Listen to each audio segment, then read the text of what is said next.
there, I'm Sarah Maiga, your go-to real estate expert and associate broker of Maiga Homes with Keller Williams. If you're new here and interested in all things real estate, be sure to hit the subscribe button by clicking that little icon in the bottom right-hand corner of the video. I publish videos on a new real estate topic every week, and you don't want to miss anything. Today's topic will help you with the task of downsizing. So let's get started. How do I prepare to downsize my house? That's the famous question.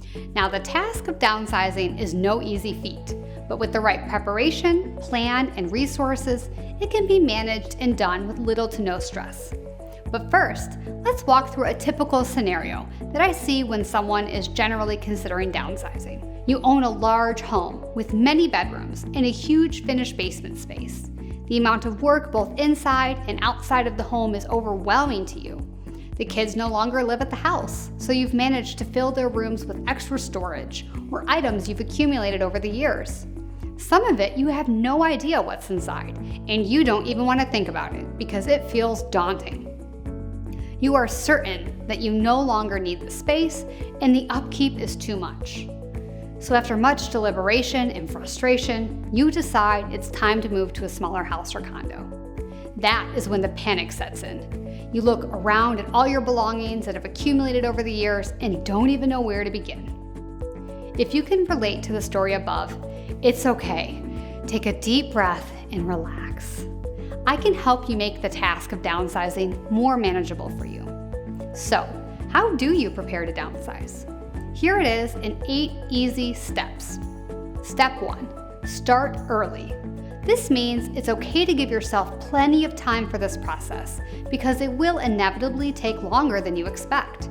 Don't try to sort through your entire house in one day or a weekend. A couple of weeks or even a few months is a more realistic timeline. Knowing that it's going to take a while and you don't have to do it all overnight will help you manage some of the initial stress and anxiety of preparing to downsize. Step 2, start small. You probably already have things you want to get rid of in the kitchen or garage, but avoid diving into such a big room at the very beginning. You have years and years of things to sort through. Start in an area with little emotional attachment. The laundry room or linen closets are good options. Furthermore, avoid tackling the hardest rooms until later.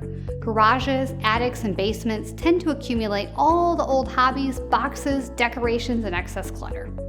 Step 3, allow some time to reminisce. While you're cleaning and sorting, there will be some days when you want to stop emptying the kids' bedrooms and just look through the kindergarten drawings, soccer trophies, and once prized stuffed animals. It's okay to pause and let the nostalgia take over for a bit. Cry if you need to, or move on to another room and come back. This is why you started early. Just don't let it prevent you from eventually getting the job done.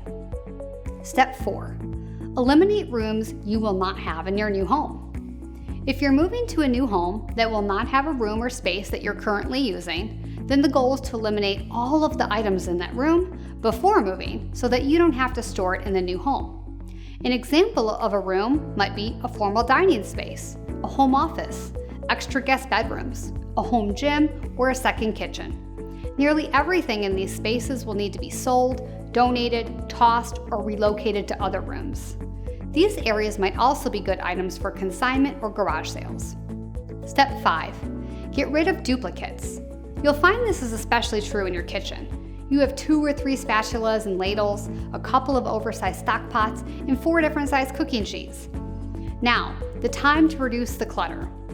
If you're feeling wary of handing off that second roasting pan because you use it every Christmas, but at no other time during the year, consider giving it to a child or grandchild who can bring it over for the holiday and take it home when they leave.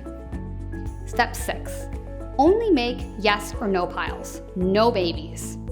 When you're going through several years of belongings, some things are going to pull at your heartstrings, and you'll be tempted to make a third pile of things to keep if you have space. This is what we call the maybe pile.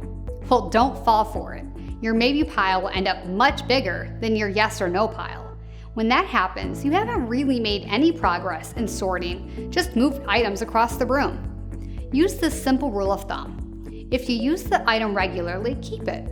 If it's been sitting in a closet or on a shelf for a year or more, then get rid of it. Step 7. Don't be afraid to sell things yourself. These days, you can sell almost anything to anyone. There are numerous apps, websites, and social media pages that provide an abundance of opportunities for rehoming your cherished items. You need to be realistic, though, that your expensive china or more old-fashioned furniture isn't necessarily going to fetch top dollar. If you have possessions that are antique or could be sold to a collector, then consider reaching out to a professional who specializes in selling antiques, collectibles, or artwork. But it all depends on how much time you want to invest in this task. And step 8, don't be afraid to ask for help. Whether you have a loved one or a neighbor that you trust to assist you, or you have to rely on the assistance of professionals like your realtor, an estate sale holder, an antique dealer, or a donation servicer, it's perfectly okay to ask for help. Downsizing can be overwhelming, and you shouldn't have to do it alone. So make sure that when you start the process, you identify the people in your life who can help you manage it, both the process of downsizing and the emotional and physical side of things. I hope that you found some valuable tools to help you emotionally and mentally prepare for tackling the process of downsizing. As always, if you think you may want to make a move in the next year, or you might want to downsize, give me a call and set up a consultation today as I create custom moving plans for all of my clients up to a year in advance. In addition, I work with a variety of contractors who can help with things like decluttering, estate sales, paint, carpet, handyman work, moving, and more. Plus, if I'm not able to personally assist you, don't worry. I'm part of a global real estate company and can find you a similarly qualified agent anywhere in the world. In fact, if you haven't yet had a chance, please check out another one of my videos on why you should get a realtor referral for an agent when relocating. That will teach you all about how realtor-to-realtor referrals work and what to expect when you ask me for one. Be sure to subscribe to my channel today and tune in to next week's question: what are the financial benefits of downsizing? You can also check out my other series on relocation, selling a home, buying and selling simultaneously, buying a home for the first time, new construction, and more.